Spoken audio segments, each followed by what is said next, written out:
Everybody, it's Heidi Kaisand from Hen Chicks Studio in Conrad, Iowa. And I thought I would pop on this morning. This is about the time that if I have any extra time to do any sewing in the morning, if I've got 15-20 minutes, this is that moment. So I thought I would jump in and share that with you.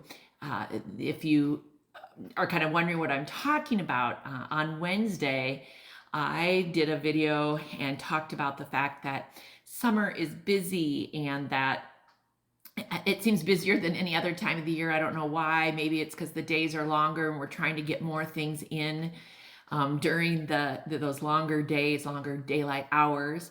But it is, morning is my time. I enjoy being up and up early and doing my morning routine. And I am pretty, I'll say, rigorous in that routine. So I typically usually do have an extra 15 to 20 minutes. And when I think about quilting, for me, it's getting those 15-20 minute segments in rather than, hey, I'm going to sew the entire day on Saturday. Although I love that when that happens.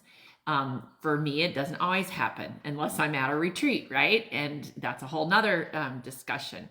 But being able to have a few minutes, and of course, this morning the sun is shining in here. And so I absolutely love that as well. It just seems to brighten my day no matter what is ahead. And good morning, Deb. I'm glad to see. I did not send out a text this morning, so I know there probably won't be a ton on, so I'm glad that somebody is on this morning, and I love that. And so whenever you're watching this, I hope that you are having a fabulous Friday. I do believe it's Friday now, right? It's crazy. It's crazy, right? With the holiday week, it always just messes me up, but I do believe today is Friday. And so again, on Wednesday, I was talking about 3-yard quilts, and I had picked out actually a 4-yard bundle of A Groovy Garden by Jason Yenter that we put together using his border stripe and fussy cutting it. And I had then sewn together the strips and was pressing them, offering several pressing tips in that video. And if you're ever thinking, oh, wait a minute, I missed that video, where is it? Well, if we're on this format, you can always go to our website, and in the middle it says live shopping, and on that live shopping tab, it'll take you down, in the last 6 or 8, I think, videos are always at the bottom. But we also try to always upload them to YouTube, so you can see them there, and there are a couple other places we always try to tuck them on our website as well. But again, you know, in the summer, maybe the big projects aren't the ones that I'm going to choose because I have smaller amounts of time.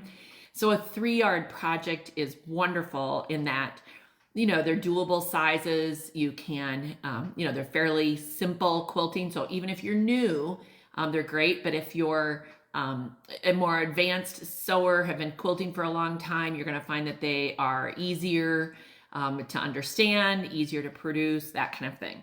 So the one that the girls chose for me is, I think it's called 9+1. I don't have the book at home here. And I don't have anything, I'm not clicking anything this morning, don't have the clicker. So you're gonna have to go to our website to find anything that I talk about, or call us. We've always got to talk. Anyway, so I then cut, I sewed together my strips and was showing how to press them on Wednesday. Last night, I did come home and was able to cut all of these. So I got out my stripology ruler, laid down my strips, and 3, 3, 3, 3, 3. I was done. It was super awesome. And so then I sat down and to pin. So I have 3 units, right? I'm making a 9-patch. So the dark unit is going to go on the outside, and the white and purple unit is going to go on the inside.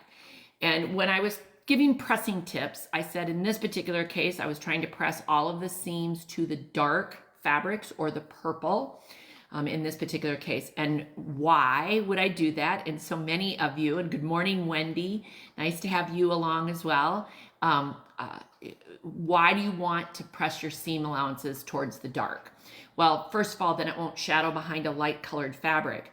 But more importantly, it's about pressing them in a direction that I can then nest those pieces together. And so I wanted to show you on this particular piece, if I can open it up here. Let's see if I can do it this way. All right, and so I have put them together. I'm gonna see if I can get this up here so you can see it. I have put those seams together so that literally the seams on the back are going in opposite directions, which means that then they are nesting together or are abutted. I mean, there's all sorts of words. If I wish I could get really tactile here, but there's like a lip. If you want to say, when the seam goes towards the purple, when you go from the white to the purple, there's sort of a lip. When you go on this one from the white to the black, there's sort of a lip. And what you're trying to do is get those two lips to be together so that your seam is super, super flat. Now, what would happen if I didn't do that? Okay, so let me just fold it over the wrong way. You can, I think, visually see that then I'd have this extra bulk going in the wrong direction. Okay, so then it would be harder to go over that seam. It wouldn't lay as flat. So instead, when they're in opposite directions and I let those two lips, if you want to say, touch each other and create a nice connection, then they're going to lay super flat. Now, I love my favorite patchwork pins for then taking a small bite. I do like to go in on the right side and out on the left side of the seam so that I kind of cross over that seam and make sure that those two things are together.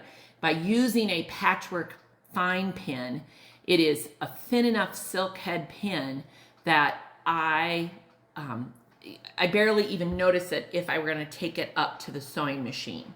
I don't happen to have any examples here of, I don't think, well, this pin is bigger. Oh, maybe I can. Let's see here. I've tried to do this. Let me see if I can. Hang on. I'm going to put my silk head pin and my, so here are two pins side by side. The silk head pin is the yellow head, and the not silk pin is the white head. And as you can see, I think you can probably quickly see that that white pin just is so much thicker. So it takes more fabric up, and it's harder to literally, I'll say, get a nice fine bite. And so these silk head pins are just nice and thin for that purpose.